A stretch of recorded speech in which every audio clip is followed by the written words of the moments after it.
ایک دور دراز کے پہاڑی علاقے میں ایک درویش رہتا تھا جس کا نام شیخ احمد تھا۔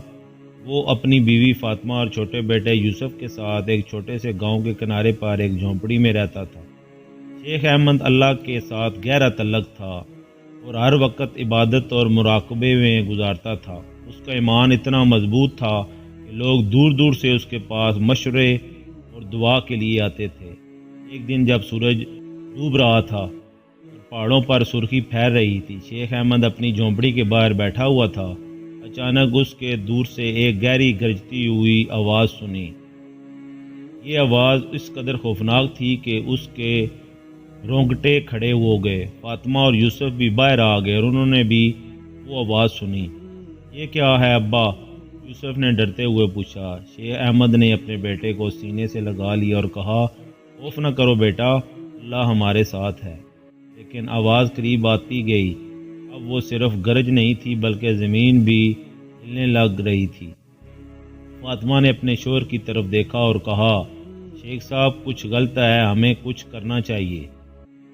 شیخ احمد نے اپنی آنکھیں بند کی اور اللہ سے دعا کی۔ پھر اس نے اپنے گھر والوں کے لیے کہا، جو کچھ بھی ہو رہا ہے ہمیں اس کا سامنا ایک ساتھ کریں گے۔ وہ تینوں جھونپڑی کے اندر چلے گئے اور دروازہ بند کر دیا۔ باہر کی آوازیں اور بھی تیز ہو گئیں۔ یوں محسوس ہو رہا تھا جیسے کوئی بڑا طوفان قریب آ رہا ہے۔ اچانک دروازے پر زوردار دستک ہوئی۔ شیخ صاحب نے کہا، کون ہے؟ لیکن جواب میں صرف خاموشی تھی۔ دستک دوبارہ ہوئی۔ اس بار اور بھی زور سے دستک کی آواز آ رہی تھی۔ فاطمہ نے اپنے بیٹے کو مضبوطی سے تھام لیا۔ شیخ احمد نے دروازہ کھولنے کا فیصلہ کیا۔ جیسے ہی اس نے دروازہ کھولا، باہر ایک لمبا پراسرار شخص کھڑا تھا۔ اس کے چہرے پر نقاب تھا اور اس کی آنکھیں چمک رہی تھیں۔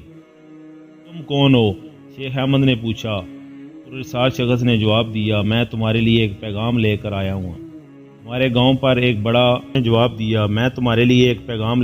ہوں۔ تمہارے گاؤں پر ایک بڑا خطرہ منڈلا رہا ہے۔ اگر تم اپنے خاندان کو بچانا چاہتے ہو تو مجھے اپنے ساتھ آنے دو۔ شیخ احمد نے فاطمہ کی طرف دیکھا جو خوف سے کانپ رہی تھی۔ یوسف نے اپنے والد کا ہاتھ تھام لیا اور کہا، ابا ہم کیا کریں گے؟ شیخ احمد نے اپنے دل میں اللہ سے مدد مانگی اور پراسرار شخص سے کہا، ہم تمہارے ساتھ چلیں گے لیکن ہمیں یقین دلاؤ کہ ہم محفوظ رہیں گے۔ پراسرار شخص نے سر ہلایا اور کہا، تمہارا ایمان ہی تمہاری حفاظت کرے گا، تمہارا اللہ ہی تمہاری حفاظت کرے گا۔ وہ تینوں پراسرار شخص کے پیچھے چل پڑے۔ راستہ تاریک اور خوفناک تھا۔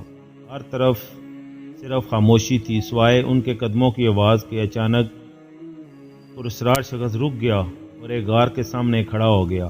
یہاں داخل ہو جاؤ، اس نے کہا، یہیں تمہاری آزمائش ہوگی۔ شیخ احمد نے اپنے خاندان کو غار میں داخل ہونے کے لیے کہا۔ جیسے ہی وہ اندر گئے، غار کا دروازہ بند ہو گیا۔ اندر مکمل تاریکی تھی۔ فاطمہ نے اپنے شوہر کا ہاتھ تھام لیا اور کہا، ہم کیا کریں گے؟ شیخ احمد نے کہا، ہم صبر کریں گے اور اللہ پر بھروسہ کریں گے۔ تھوڑی دیر بعد غار کے اندر ایک روشنی چمکنے لگی۔ یہ روشنی بتدریج بڑھتی گئی اور آخرکار ایک چمکدار مخلوق ظاہر ہوئی۔ یہ ایک فرشتہ تھا۔ فرشتے نے کہا، احمد شیخ تمہارا ایمان مضبوط ہے، تمہاری آزمائش ختم ہو چکی ہے، تمہارے گاؤں کو کوئی خطرہ نہیں ہے، یہ سب تمہارے ایمان کی آزمائش تھی۔ شیخ احمد نے اپنی آنکھوں میں آنسو بھر کر کہا، شکر ہے اللہ کا۔ فرشتے نے انہیں غار سے باہر جانے کا راستہ دکھایا۔ جب وہ باہر نکلے تو صبح کا سورج چمک رہا تھا۔ گاؤں بالکل پرسکون تھا، جیسے کچھ ہوا ہی نہیں ہو۔ شیخ احمد نے اپنے خاندان کو گلے لگایا اور اللہ کا شکر ادا کیا کہ ہم محفوظ ہیں، ہمارا ایمان ہی ہماری طاقت ہے۔ اس دن کے بعد شیخ احمد اور اس کا خاندان پہلے سے بھی زیادہ اللہ کے قریب ہو گئے۔